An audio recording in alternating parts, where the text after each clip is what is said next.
Bonsoir et bienvenue dans cette nouvelle édition de la semaine sur Kalangou de ce samedi 14 mars 2026. Dans cette rétrospective, nous reviendrons sur les temps forts de la semaine qui s'achève. Et puis dans la deuxième partie, nous ferons un zoom sur les préparatifs de la fête de Ramadan. Je suis Salamot Kadri à la présentation. Bonsoir à tous. Nous ouvrons la semaine sur Kalangou avec cette brève. Le gouverneur de la région d'Ottawa, le colonel-major Souleymane Amadou Moussa, s'est rendu ce lundi 9 mars à la base aérienne 401 de l'aéroport d'Ottawa, visé par une attaque armée dans la nuit du dimanche au lundi aux environs de 3 heures. Selon le gouverneur, l'attaque a été repoussée et a fait des blessés parmi les militaires, sans précision sur leur nombre et causé des dégâts matériels partiels. Les assaillants se sont repliés avec leurs blessés, toujours selon le gouverneur.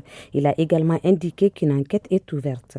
Une autre actualité ayant marqué la semaine, c'est la poursuite de la tournée à l'intérieur du pays du ministre de la Justice et des Droits de l'Homme, Aliou Daouda. Il s'est rendu mardi dans la région de Tillabéri où il a visité les services relevant de son département à Saï et à Kolo, notamment les établissements pénitentiaires. Le ministre explique les objectifs de cette tournée dans cet extrait recueilli par la RTN. L'objectif principal de ces rencontres est d'assurer une meilleure offre du service public de la justice, de nous enquérir du fonctionnement des services judiciaires et pénitentiaires, d'identifier les principales difficultés de fonctionnement auxquelles sont confrontés vos services et envisager des solutions y afférentes à court, moyen et long terme, rappeler les règles d'éthique et de déontologie qui gouvernent vos métiers et les obligations qui leur incombent pour une bonne administration de la justice dans un contexte de refondation. Agenda officiel toujours, le ministre de l'Intérieur a annoncé vendredi l'introduction prochaine du passeport de l'Alliance des États du Sahel et d'une nouvelle carte nationale d'identité biométrique sécurisée. Selon les responsables du projet, les travaux affichent actuellement un taux d'exécution de 85%. Essentiel du matériel nécessaire à la production des documents est déjà installé et les équipes techniques sont mobilisées pour les prochaines étapes. Sur un tout autre plan, un recensement des acteurs du secteur des hydrocarbures a été lancé à Niamey par le ministère du Pétrole en collaboration avec la Chambre de commerce et d'industrie du Niger. Les explications avec Moussa Sidi Mohamed, président de la Chambre de commerce. L'objectif visé, c'est surtout de mobiliser l'ensemble des acteurs susceptibles d'intervenir dans le secteur des hydrocarbures à travers une campagne de communication et d'assurer une large diffusion de l'information et une sensibilisation en vue de leur recensement et de la constitution d'une base de données destinée à alimenter la plateforme des acteurs, en tout cas du secteur pétrolifère. Donc voilà, vous avez des objectifs évidemment spécifiques, présenter, expliquer aux opérateurs économiques nigériens les enjeux et les intérêts du contenu local, sensibiliser aussi les acteurs pour l'importance et les avantages du recensement, motiver les entreprises nationales à s'inscrire dans la base de données destinée à alimenter la plateforme des acteurs du secteur, aussi sensibiliser les sociétés pétrolifères à l'utilisation de cette plateforme.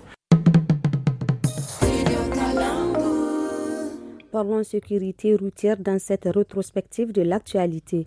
En 2025, la région de Maradi a enregistré environ 1500 cas d'accidents de la route ayant causé de nombreux décès selon un bilan des services des transports. Le directeur régional des transports de Maradi, Salissou Adamou, alerte sur l'augmentation des accidents.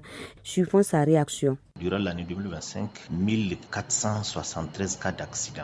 Nous avons malheureusement déploré 177 tués sur la route. Pour une région comme Maradi, ce chiffre est vraiment trop. Ça régresse, malheureusement ça a augmenté. Et les causes, notamment, il y a l'effet humain, est mis en cause à hauteur de 80% à 90%. L'état de nos routes qui est dégradé contribue à hauteur de 10 à 8%. Il y a le non-respect des dispositions relatives au code de la route. Et puis dans le domaine de la santé, les formats 400 grammes et 900 grammes du lait infantile Nursi Infortunitri sont suspendus au Niger à l'importation, à la distribution et à la consommation.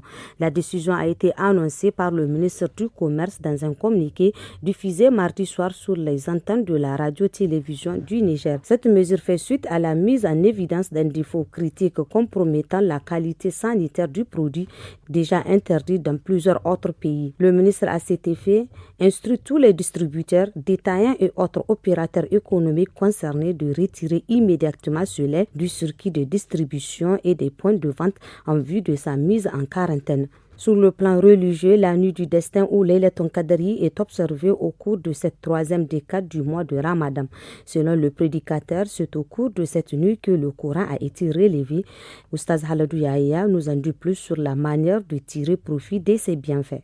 La nuit du destin ou Laylatul Qadr, elle dépasse 1000 mois. C'est aussi une nuit au cours de laquelle le Coran a été descendu. Et le prophète Mohammed sallallahu alayhi wa sallam nous a précisé son importance et il a célébré les nuits de la dernière décade du mois béni de Ramadan. Celui qui ne peut pas se tenir debout, il peut lire le Coran. Celui qui ne peut pas lire le Coran ou une partie du Coran, il peut faire des zikrs verbaux comme la ilaha illallah, comme astaghfirullah. Mais il y a une formule importante qui est consacrée, c'est Allahumma innaka afuwwun tuhibbul afwa fa'fu anni. L'association des femmes du Niger, l'AFN, a lancé en début du mois de Ramadan sa toute première foire à l'occasion de ce mois béni. Cette foire exposition-vente a été initiée pour répondre aux besoins des habitants de la capitale en produits frais. Madame Naba Maïmouna, présidente du comité de la foire, donne des détails. C'est la première fois qu'on fait ça pour montrer à tout le monde tout le travail que l'AFN a fait dans l'ombre. On a décidé d'organiser cette foire pour le mois de Ramadan afin de baisser le prix des différents denrées alimentaires. Par exemple, nous avons la pomme de terre que nous faisons à 350 francs. Nous avons l'oignon que nous faisons à 1250 le petit seau. Nous avons la tomate qui est à 700 francs. Vous avez le poisson qui va de 2750 francs le kilo à 2500 le kilo. Vous avez le poulet qui est à 2500, la pintade à 4500. En bref, vous avez tous les produits que quelqu'un qui a jeûné a besoin pour aller rompre son jeûne. Nous sommes là pour la population. Pour finir, ces derniers jours, des usagers dénoncent la mauvaise qualité de certains réseaux de téléphonie mobile. La lenteur de la connexion complique l'accès à l'Internet selon plusieurs habitants de Niamey. Voici leur réaction. La connexion, vraiment, ces 2 jours, elle est trop lente, c'est compliqué. Surtout avec le réseau RTL. J'ai raté beaucoup de rendez-vous à cause de la connexion. Je viens de voir les messages depuis avant-hier. J'utilise la connexion sur Move. Je suis à Kobantafa, ça marche bien. Mais j'utilise parfois Niger Telecom. C'est lent, parfois le réseau ne s'affiche même pas sur le téléphone. La connexion ici au Niger, elle est un peu stable parce que nous réalisons beaucoup de choses et sans avoir aucun problème Orange, c'est un peu stable. N'en parlons même pas pour le réseau RTL ces 2 jours-là. Les personnes mettent ces mégas pour des travaux et en fin de compte, il n'y a plus de connexion. Et après, même si la connexion est revenue, ils ne vont pas remettre les mégas. Concernant cette interruption, l'opérateur mis en cause RTL Niger a indiqué lors d'un point de presse qu'un incendie est survenu mercredi sur la fibre optique entre Filengue et Sanam. L'entreprise assure que ses équipes sont mobilisées pour rétablir le service.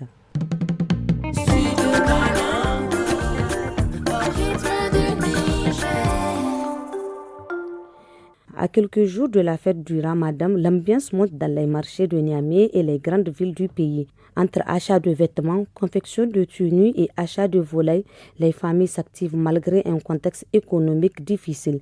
Faisons un tour d'horizon dans ce reportage de la rédaction rendu par Rahilat Soumana. À l'approche de la fête de Ramadan, les préparatifs s'intensifient dans les familles. Les habits de fête restent une priorité pour beaucoup, même si la situation économique ne le permet pas toujours.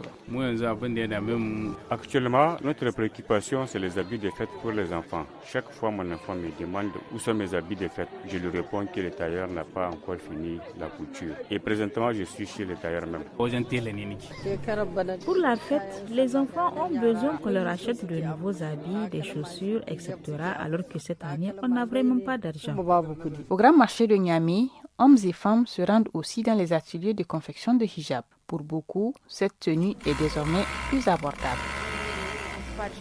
Le hijab muni d'une jupe, c'est ce que je suis venu confectionner, car c'est ce qui est à la mode et c'est moins coûteux. Le prix varie de 1250 à 1750 francs le mètre. Moi, je suis venu de Yuri. J'ai traversé le fleuve pour acheter des habits de fête aux femmes de ma famille, ma mère, mon épouse et mes enfants. À chaque fois, c'est moi qui me déplace, même pour les cérémonies de réjouissance. Les confectionneurs de hijab, également vendeurs de tissus, suivent l'évolution des goûts et des tendances, comme l'explique cet artisan. Cela fait au moins 12 ans que je suis dans cette activité et les années ne se ressemblent pas. Nous importons les tissus de Chine, du Nigeria et même de Dubaï, que ce soit les tissus de couleur unique ou imprimés. Le seul problème, c'est que les clients attendent le dernier moment pour venir.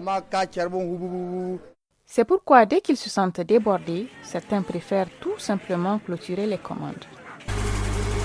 Nous avons pris les commandes des clients et nous faisons le nécessaire pour les livrer à temps. Pour éviter de donner de faux rendez-vous, nous avons arrêté de prendre des commandes depuis le 15 parce que lorsqu'une cliente n'a pas sa couture à temps, c'est sûr qu'elle ne reviendra pas. Pour l'Aïd, il n'est pas seulement question d'habillement. Il faut aussi penser au repas. Là encore, chacun s'organise selon ses moyens. Nous, habitants des îles, ne disposons pas de beaucoup de moyens pour acheter de la viande ou de la volaille pour la fête. À la veille de la célébration ou 2 jours avant, nous partons à la pêche. C'est ce poisson que nous préparons.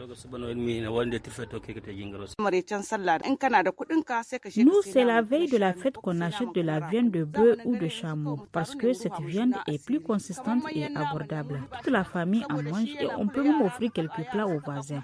Alors que les poulets, on ne peut pas acheter un nombre suffisant. Donc on fera avec tout ce que les hommes vont amener. Pour les derniers préparatifs, les femmes et les filles s'occupent des tresses et du henni. Les hommes et les garçons, eux, prennent le chemin du coiffeur en attendant le jour J. Et c'est la fin de cette rétrospective hebdomadaire de l'actualité, la semaine sur Kalangu. Passez un excellent week-end.